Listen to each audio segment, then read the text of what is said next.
आज मैं आपको उन 5 महत्वपूर्ण बातों के बारे में बताऊंगा जो फेंग शुई के हिसाब से हमको ध्यान रखनी चाहिए किसी भी नई प्रॉपर्टी को खरीदते हुए। नंबर 1 बात, वो प्रॉपर्टी सेल के लिए आई क्यों है, यानी अगर उस प्रॉपर्टी को बेचने वाला बैंकरप्ट हो गया यानी दिवालिया हो गया है तो आपको यह पता लगाना पड़ेगा कि क्या वो नेचुरल वे में इकोनॉमिक डिप्रेशन की वजह से दिवालिया हुआ है या सडन उसकी लाइफ में कुछ निगेटिविटी आई थी। अगर ऐसा है तो आपको इस घर को अवॉइड करना चाहिए। नंबर 2 बात, आपको यह देखना चाहिए कि वो घर जो वैकेंट है कहीं उसके ओनर की डेथ तो नहीं हो गई। अगर वो डेथ ओल्ड एज में हुई है तो इट्स ओके, एक नेचुरल ऑकरेंस है। लेकिन अगर वो 40 से पहले उसकी डेथ हुई है यानी 40 इयर्स की एज से पहले उसकी डेथ हुई है या किसी एक्सीडेंट में मरा है तो भी आपको बहुत ध्यान देना चाहिए उस घर को खरीदने से पहले।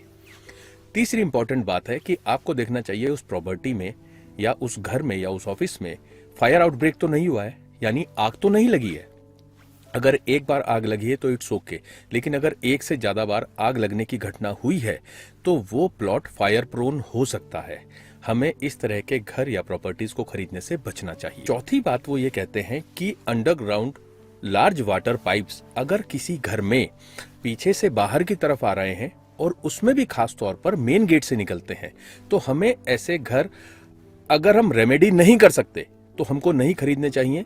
फेंग शुई के हिसाब से इस तरह की कंडीशन में जहां पर अंडरग्राउंड वाटर पाइप्स होते हैं और वो घर से बाहर की तरफ निकलते हैं, इसका मतलब होता है कि आप फाइनेंशियली ड्रेन होते चले जाएंगे।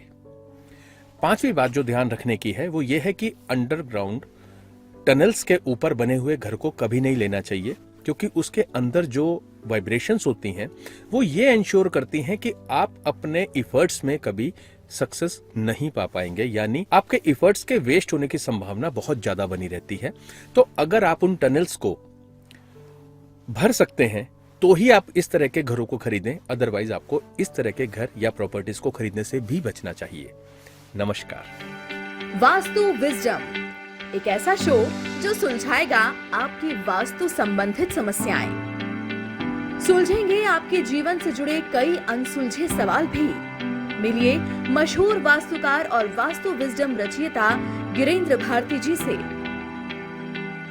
और सुलझाइए वास्तु संबंधित सभी समस्याएं।